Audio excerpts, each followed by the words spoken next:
Le Seigneur soit avec vous. Et avec votre esprit. Bonne nouvelle de Jésus-Christ, selon saint Matthieu. En ce temps-là, Jésus disait à ses disciples cette parabole. Le royaume des cieux est comparable à 10 jeunes filles invitées à des noces, qui prirent leurs lampes pour sortir à la rencontre de l'époux. 5 d'entre elles étaient insouciantes, mais 5 étaient prévoyantes. Les insouciantes avaient pris leurs lampes sans importer d'huile, tandis que les prévoyantes avaient pris avec leurs lampes des flacons d'huile.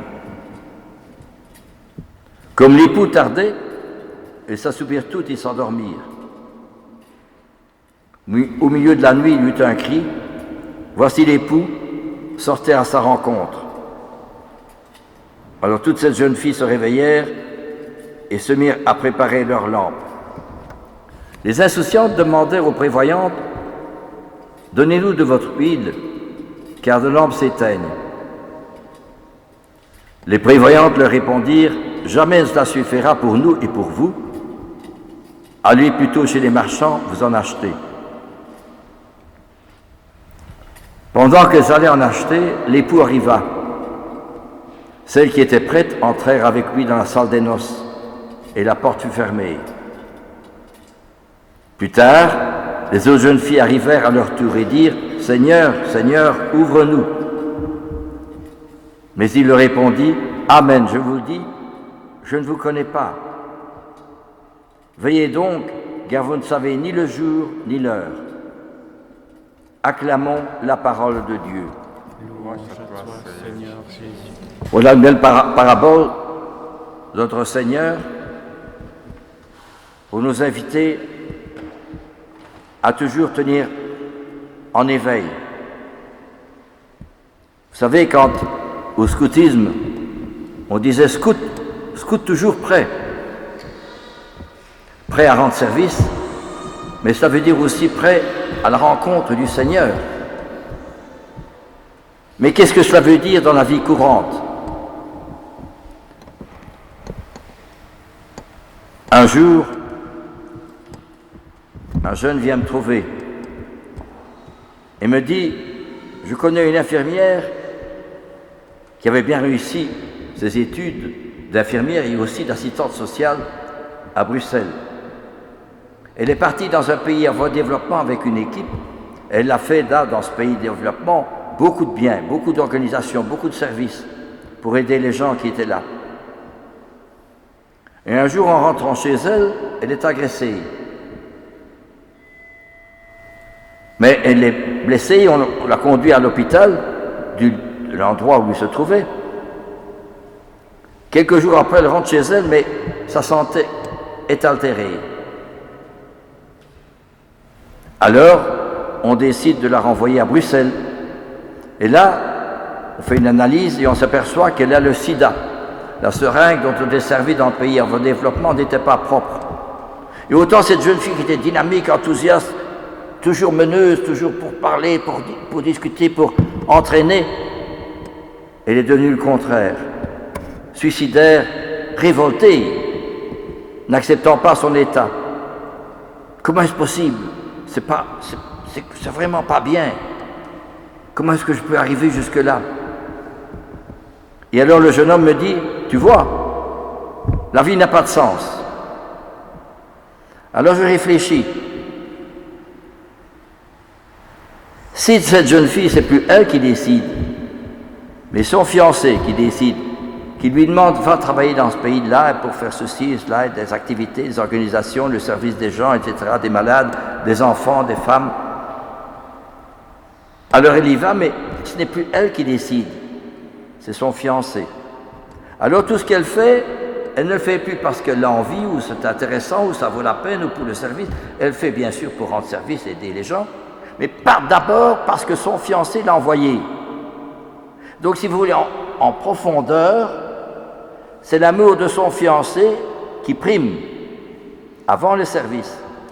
Les services qu'elle rend et la langue, le lever de nuit, les services, les rencontres des gens, etc., ne sont que l'expression, le signe de l'amour qu'elle a pour son fiancé et pour répondre à l'appel de son fiancé. Remplacer fiancé par Jésus. C'est ce que nous avons oublié trop souvent, voyez-vous. Qu'est-ce que c'est qu'être chrétien? C'est pas moi qui décide, c'est pas moi qui arrange ma vie comme je veux, je fais ceci, je fais cela, moi je, etc., moi j'ai raison, j'entreprends ceci. Non, pas du tout. C'est Jésus qui m'appelle à faire ceci ou faire cela. C'est pas moi qui demande, c'est lui. Alors tout est transformé de l'intérieur. C'est pas mon amour à moi, avec mon égoïsme, mon orgueil, ma façon de voir, et même mes vertus, de dévouement, de générosité, mais c'est lui qui m'envoie. Pour cela, il faut prier. Et dans la prière, c'est le Seigneur qui m'empoigne et qui me dit, tu vas là, et tu vas rendre service. Mais Seigneur, j'ai pas envie. C'est moi qui te le demande. Alors c'est tout le contraire de notre société où tout est basé sur le moi-je, satisfaction de mes désirs, de mes souhaits, de mes envies, qui conduisent à l'orgueil, l'égoïsme, le profit, l'arnaque, le mensonge. Mais c'est le disciple du Christ, c'est plus moi-je, c'est lui. C'est-à-dire je rencontre un amour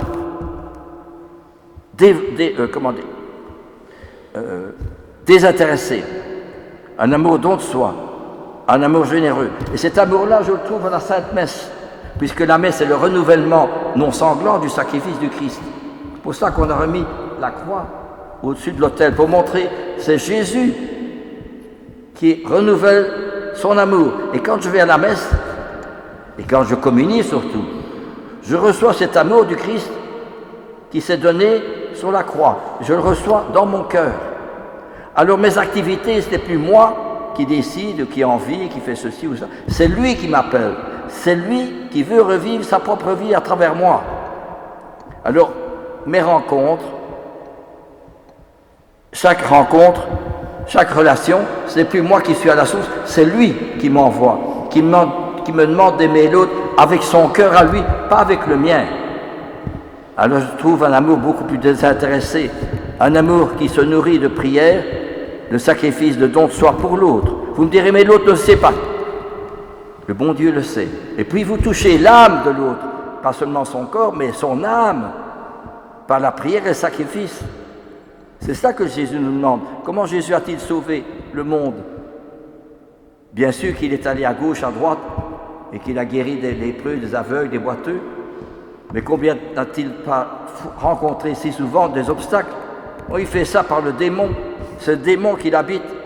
Eh bien justement, Jésus renvoie sa référence au Père. Ce n'est pas moi qui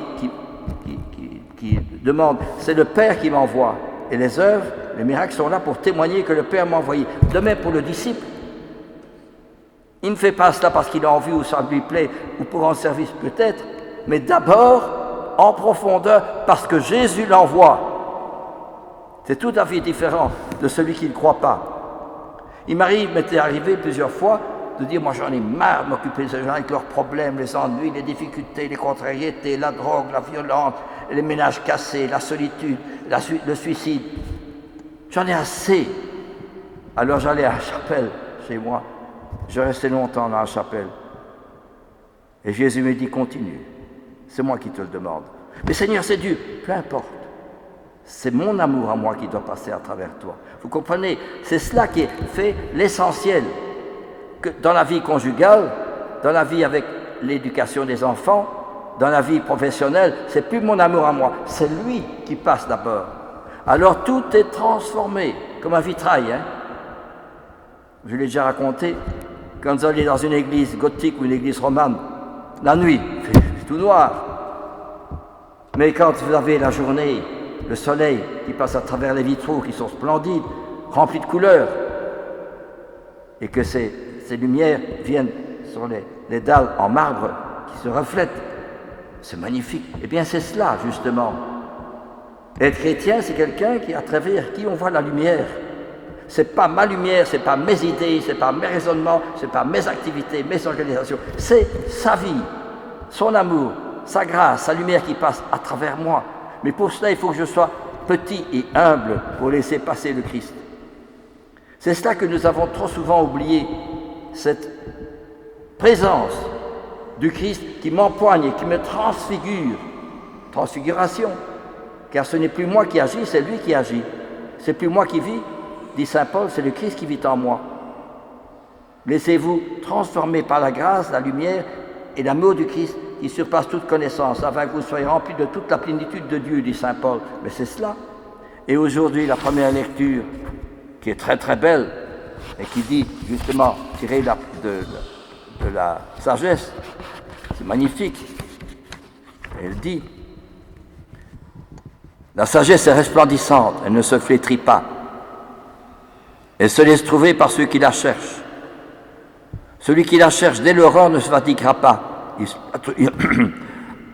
Il la trouva assise à sa porte. Penser à elle est la perfection du discernement. C'est une belle parole, c'est splendide. La sagesse, c'est le Christ. Si je lis le Christ, si je lis l'Évangile, si je dis... Mais c'est magnifique. Hein? Parce que quand... Je me souviens d'un jeune qui était nerveux. Pas bien nerveux aujourd'hui. Pourquoi? Qu'est-ce qui se passe? Ah ben j'ai vu un film de violence et de sexe et tout ça. C'était dur. Et j'ai mal dormi. Ben, c'est évident, je dis. Prie. C'est quand même mieux de regarder cela. Et c'est cela que nous avons oublié. Nous sommes tellement conditionnés par tout ce qui se passe, les guerres. Mais je ne dis pas qu'il ne faut pas être au courant. Mais nous sommes conditionnés par tout ce qui se passe, la violence, le mal, la méchanceté. Tout ça, c'est le démon. Hein? Mais il faut nous mettre à redécouvrir le Christ. Alors, nous trouvons la lumière, nous trouvons la paix, nous trouvons la sérénité. Et c'est ce que dit saint Paul.